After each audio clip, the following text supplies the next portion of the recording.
That's not a comic book. Now that's a comic book. Hi everyone, I'm Sid2. Forgive me for the weird liney things. Sun's like really right in the blinds right now, and opening them just looked really weird. So we're gonna go ahead and do it like this. Anyway, this week we have a fairly good sized stack of comics. No trade again. Just haven't gotten around to anything, but I'll show you what should be coming up next week as far as trades go. It's not technically a trade, but my work recently got in a bunch of comics, and with them came the collection of the 0 Hour issues. And I'd never read that event. I haven't heard great things about it or anything, but I've always kind of wanted to read it. It's an important thing in Hal Jordan's character, and it's important for Barry Allen, so I figured 0 Hour would be a cool thing to read through. And so that should be next week. I've had it since last week after the show, but I just, didn't happen. Anyway, so let's go ahead and start out with the last thing I read, as always, which is the Star Wars Annual. And if you know me, you know I'm a Star Wars fan. If you know I'm a Star Wars fan, you know that my favorite character is Palpatine. And really, what did that for me was the Clone Wars. I always kind of just generally liked Star Wars and everything about it, but I didn't have a favorite character. And then watching the Clone Wars 3D cartoon, that really did it for me, and Palpatine really became my favorite character because of that. And he continues to have a very strong presence within the comic books now. God, he's so freaking deliciously evil. Okay, so there's a rebel spy on Coruscant posing as like a really high-level official. And he has to do some really messed up things to keep that position, but he's an important informant and everything for the rebellion, so, that's what makes it okay, so to speak. He's given a mission to go rescue some senators that are about to be executed by the Emperor.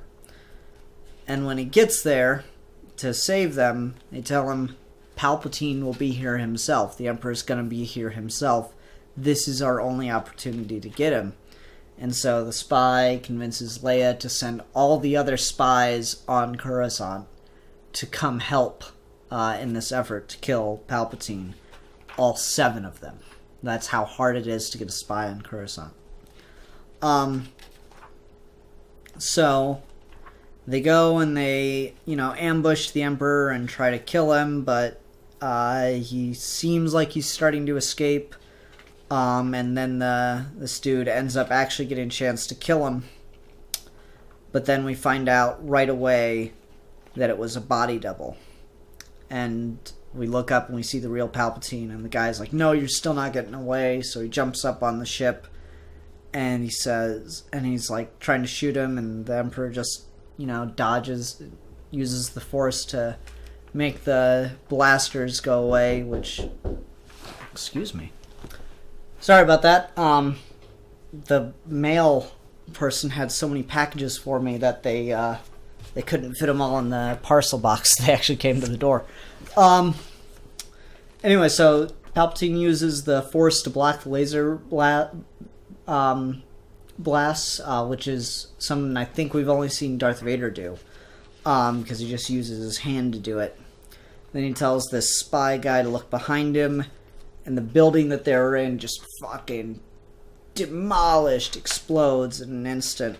And the guy just realizes, yeah, this is all according to his plan. Palpatine is really good at these really complex-ass plans. And so, yeah, it's a really cool annual, and it does make me want to pick up the main book, but that's with the ignorance of someone who isn't a comic fan. Like, that part of my head wants me to pick up the main book. But I know, as a comic fan, that annuals rarely have anything to do with the main story that's going on. Or if they do, it's really tangential.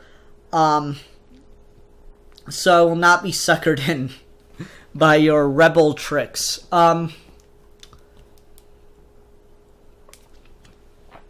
Yeah, so like I really did love this though. This was really, really good. Just oh man, there's so much good spy crap in this book right now. Or just in all the Star Wars books. It's all subterfuge and spyiness, and that's really neat. Yeah, I'm getting a real kick out of it. It's a lot of fun, it's really entertaining stuff. I don't have a ton to say about it. It's really clever, it's got some cool things. Like I said, seeing the Emperor use the laser deflection with just his bare hand was pretty neat. Yeah, I really enjoyed this. I guess the way you do that would be just to erect a force, like a mass of the Force. You see that in, say, Force Unleashed with like where you ball up and do the shockwave. So I guess the way you do that is just erect a Force shockwave right in the vicinity of where the blasts are going. Or perhaps to direct them to that area where you've... I don't know. Interesting, though. Really cool, really fun book. Well, not fun in the traditional sense, but, I enjoyed it because it was intending to make me enjoy it, even though it was messed up. And, yeah. Anyway. Aquaman. Number 46.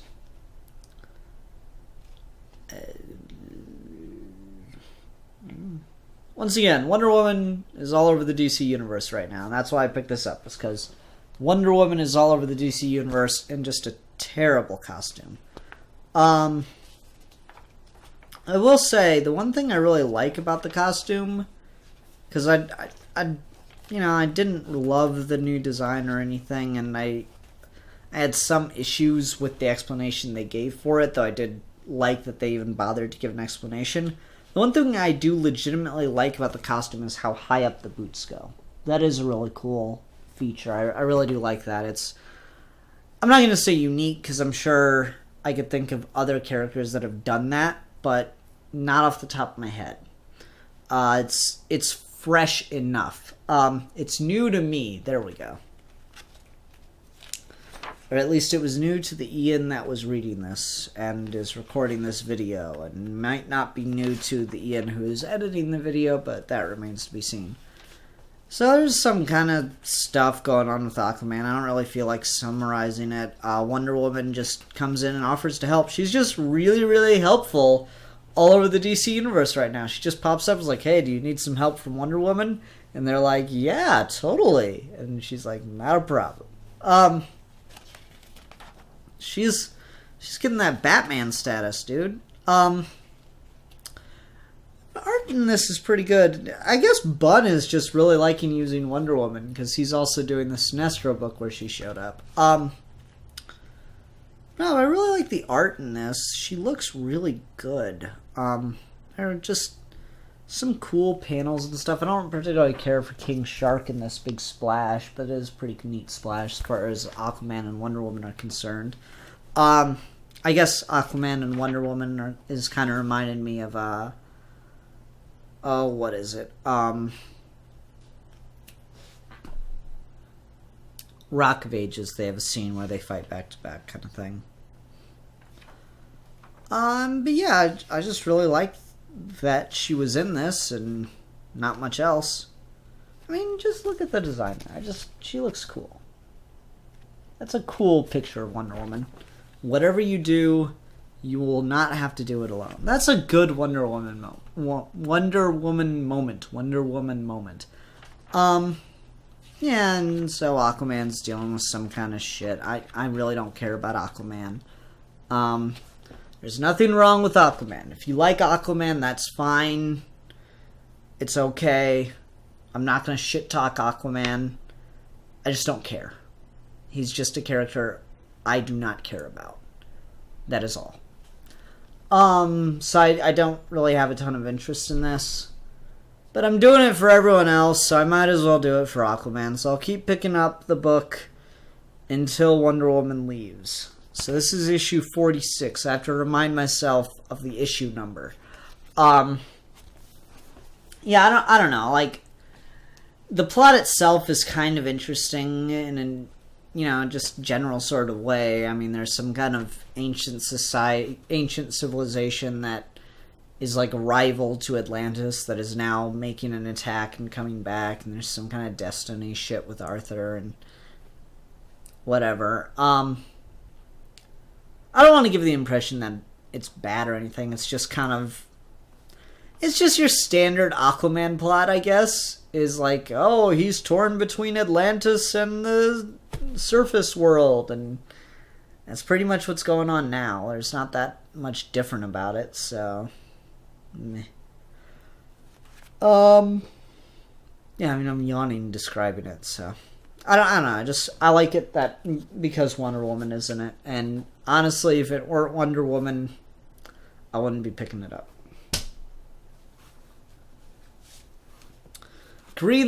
Star Trek Green Lantern, The Spectrum War, the conclusion. I was genuinely surprised, not once, but twice in this book. So that's pretty cool. Okay. Overall, I think they did mess some stuff up. I think they really squandered some time and opportunities in this book. But I still really enjoyed it. I at no point felt like aggravated or annoyed or that it was bad. I think they wasted some of their time just kind of meandering. Like, I felt like the first 3 or maybe even 4 issues weren't really going anywhere for the larger plot. They were just everyone kind of biting each other's heads off and stepping on one another's toes. And that's like the character, from a character side, that's really interesting to see and stuff. But from a storytelling side, like a plot analysis side, that's a problem because you only have 6 issues. If this were a longer series, it would have been much better. But as is, they just have to randomly kill off 3 characters just to keep the plot advancing. So what 2 things surprised me? Spoilers. So the only way to defeat Necron, they do a pretty good job of establishing that, is to bring about the life entity. And in order to do that, as it was in Blackest Night, someone has to, or not as it was in Blackest Night, but someone has to find a way to summon it. And the best way to do that is to have one person wield all the rings in the spectrum. So who in the Star Trek universe would you think would be really good at being able to wield the entire emotional spectrum? Spock, of course. Why would that... Are you surprised? You shouldn't be surprised, my friend, sitting in your chair in front of your computer screen or possibly on your phone, since this is the future we're living in. No, like, it sounds stupid and like it makes no sense, particularly because it's called the emotional spectrum, but hear me out. I'm a Trek fan-ish, kind of, sort of, not really now, but I actually have a really good argument for this, okay? Alright.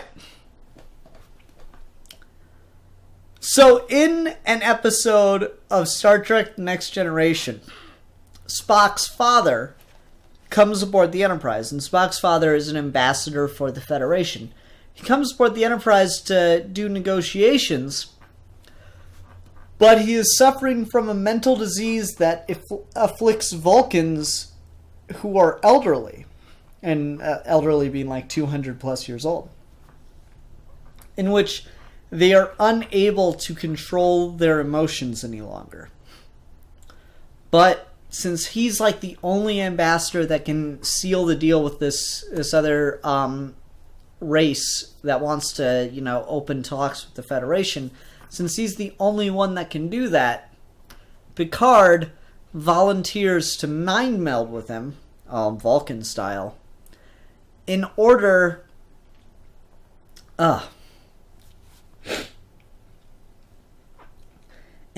to relieve him of the emotional burden that he is feeling due to this disease. So he's able to be temporarily relieved of those emotions by Picard. Thing is, once Picard takes him on, he just can't handle it. He is like breaking down in tears and getting angry, and he is an emotional wreck. It's like he is completely overwhelmed. And in the episode, they do say that Vulcan emotions are incredibly overwhelming and powerful, and that humans just aren't able to deal with them. So when you keep in mind how extreme Vulcan emotions are, coupled with the fact that they reject them and repress those emotions and maintain control over those emotions, it actually makes a lot of sense that Spock would be the perfect person to be able to embrace all the lights of the emotional spectrum. That's a really neat idea. That he's in that much control of himself that he is able to repress those feelings. It was a pretty clever idea. I was pretty impressed with how they managed that.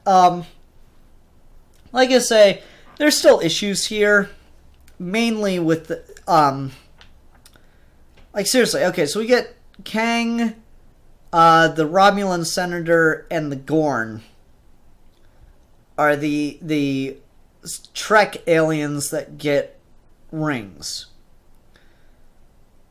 And so as Spock starts to take control of all the other emotions, they're like, wait, but what about the other rings that are light years away right now? Here's how we resolve those characters. Oh, we're still fighting. Wait, our rings are going away. No! And then they rush away into the horizon, and then Spock gets them. And then... Hey,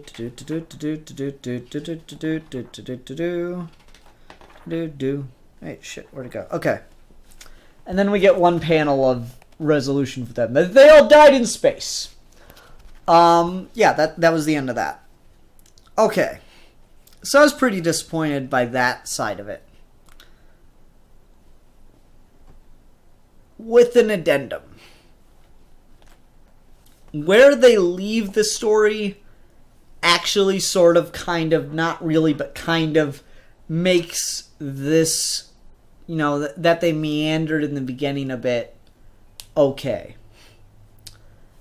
I'm going to say it kind of does, but it kind of doesn't, is my final come down on it. It kind of does, because they set it up that, you would think, and here's the other thing that surprised me, you would think that, okay, Necron's been defeated, the universe, multiverse, whatever, has been saved, so obviously now the DC characters are going to go back to their universe and start over the core and blah, blah, blah.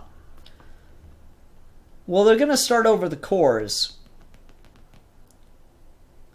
but they're not going back to the DC universe, is where we leave this. And that's really cool. That's the part that kind of makes it sort of okay. But here's the thing where the answer is not really, though. And that's in the fact that there's no way they're continuing to publish Star Trek Green Lantern comics. That's not happening. We all know that's not a thing that's going to happen. It's really cool, though. Because, like, Scotty figured out how to replicate the basic life support, shield, flight, and energy blast functions of the rings, which are pretty much the most basic level. That and the costume's the only thing that he's missing. So he's convinced Starfleet to issue ring phaser and force fields generators to Starfleet officers. And yeah, that's really cool. And like, there's this really great Hal Jordan moment at the end.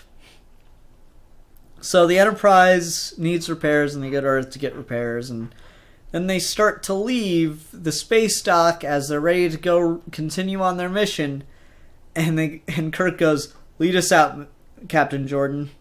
And we get this really cool full-page spread of Hal Jordan in the Enterprise, and he goes, "My name is Hal Jordan. I am the Green Lantern assigned to Space Sector 2814. Here in this new reality, my mission continues. I am sworn to protect strange new worlds, new life, new civilizations. To boldly go by lantern's light where no one has gone before. And that is really cool. Like, the idea of the Green Lanterns starting over in the Trek universe is a really neat idea. It would be significantly better if it was gonna... Like, it would save this book from all of my complaints if they'd actually continued into an ongoing. That's not happening. I highly doubt that the main Trek book is now going to start having Green Lantern characters show up. If they did, I will start picking up that book. So if anyone here is reading that book and like suddenly fucking Hal Jordan or Saint Walker or Sinestro or whoever show up, let me know. I will pick it up. I doubt that's going to happen, but it is a really neat idea. It's a really fun idea for a crossover. Again, I just wish it continued on. Also, weird thing. You may have seen this. So here is the Star Trek Green Lantern crossover. Star Trek, owned by Paramount. Green Lantern, owned by DC, which is a subsidiary of Warner Brothers.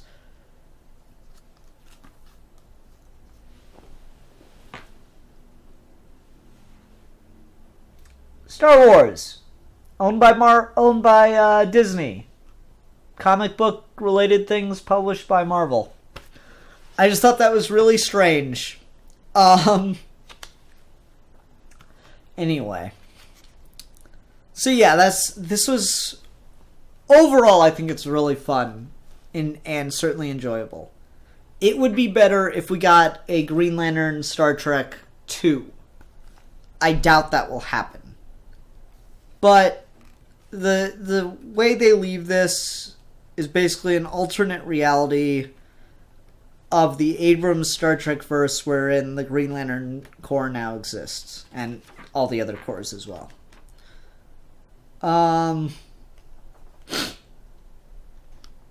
Again, if it continued, it would be better. As is, it's just pretty good. It's a lot of fun though. That much I will say undoubtedly. It is a ton of fun. So yeah, this was good. I remember when it was first coming out, I was talking to Cap about doing a review of it together, so maybe we'll get the chance to do that. We'll see what happens with that. But yeah. Also, rainbowy cover, so yeah.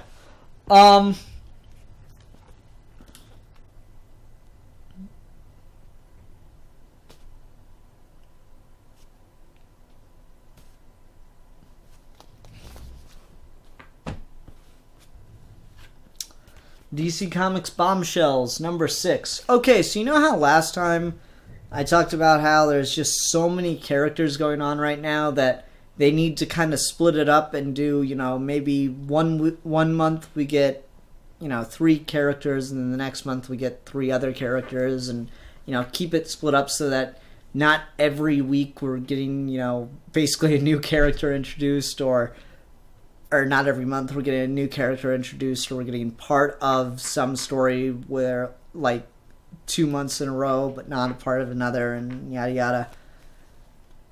Well, they didn't take my advice. Instead, they tell everyone's stories, or they continue everyone's stories in bits and pieces in this. And I would also find that acceptable. So we get some stuff with Mira here, and she's, being really nice to some sailor boys, so that's really cool. And her story is now crossing over with Supergirl and Stargirl, at least for this issue it has. No, actually, it's not going to continue to cross over, though. So Supergirl and Stargirl are now well aware of the Bombshells program, and now they're taking part in it. And that's fine. That's cool. Did I skip all of that? No, they went back and forth. Okay, so Supergirl and Stargirl are now part of the Bombshells program that Amanda Waller is leading. Kathy Kane is in Berlin and has met up with Huntress, Lex Luthor, and Selena Kyle. and they are being stopped in public by the Nazis. Now we get one page continuing Wonder Woman's story. She breaks out of jail with Steve Trevor. One page continuing Harley and Ivy's story. They drive a truck through the middle of town and hit some Nazis. And then we get 4 pages finally continuing Zatanna and Constantine's thing. And she's a Romani Jew. And the only reason she's alive is because the Joker's daughter has kept her around as basically a puppet. And the only reason Constantine is alive is as a rabbit and also Smoking Bunny. As a rabbit is because it's something else that the Joker's daughter can use to control Zatanna with. And also the Nazis are doing stuff with some kind of evil zombies. So there's the plot. But I mean, it's good to get everybody. I just wish it'd been more substantial. Like, did we really need the Harley and Ivy page? Couldn't we have just got a second page of Wonder Woman? Or couldn't we have just saved Harley, Ivy, and Wonder Woman for next week, and this week just do... Or for next month, and this week just do Mira, Supergirl, and Stargirl, and Kathy Kane, and, it just seems like you could do 3 in each issue. So we could have done Wonder Woman, Harley, and Ivy, and Zatanna and Constantine in one issue, and then Supergirl, Stargirl. Just keeping it consistent so that we're not going such long stretches without. That's my biggest complaint about this book right now. It is much more enjoyable this week than it was last week, though. Or last time. You know what I mean. People, it's hard. I'm up here talking. You're not providing any feedback in the immediate moments, at least. Why don't you talk to me while I sit here and lecture at you about comic books? What the shit, people? You know how awkward that is? Anyway, I'm yelling at fucking no one right now. Maybe I should quit doing this. Nah, I'm really enjoying doing this. No, but so the idea is... Completely lost my train of thought because I decided to tell stupid jokes for 2 minutes. My biggest complaint is the frequency at which we're getting these stories. That's the big problem when you're trying to tell these overarching stories, is it makes it really, really hard to just read the book month to month. Because by the time you get another installment of this character's story, you've kind of forgotten all the stuff that's happened before, especially when it's so incremental, where you're not even getting this character's story, you're getting a part of their story. So yeah, that's problematic. That being said, though, I still really am enjoying it. It's just so irresistibly fun. Like I've said before, this book makes you feel nostalgic for a time at which you were not alive. Probably. I don't know how old some of my audience must be, but I'm doubting many of you were alive during the true golden age of comics. If you were, leave a comment down below. I don't know why you're listening to some 25-year-old sitting here and talk about comic books, but hey, if you're enjoying it, far be it from me to question you. But yeah, so this, I'm sorry, I just don't have much to say about it, more than complaining about the brevity of some of these installments of these different characters' stories that we're getting. So yeah, that's pretty much it. Huntress is kind of cool to see introduced, but again, I feel like this is getting to character overload points, and I just hope that it levels out a bit soon. I don't know how many more characters you could possibly introduce at the moment, but we shall see. Indeed we shall. I want to get back to see what's going on with Wonder Woman. We keep get a little bit here, but like I said, it's pretty much, I'm not going to be in prison anymore. Come on, Steve Trevor. Breaks the bars. Oh well. Anyway, that'll do it for this week's episode of Comic Reviews. Like I said at the beginning of the video, I should probably be talking about 0 Hour starting next week, or just next week. I should end up talking about 0 Hour. Maybe I'll enjoy it, maybe I'll hate it, maybe you can listen to me rant about something that's probably really contrived and stupid. I don't know. We'll see what happens.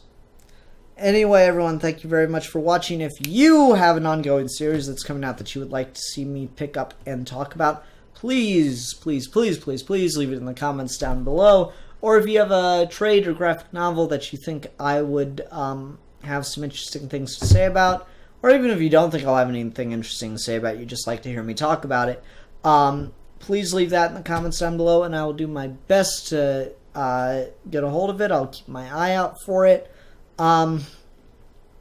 Single issues, ongoing series, I will pick up at least one issue of. If I really, really like it, I will add it to my pull list. Alright, everyone, thank you very much for watching.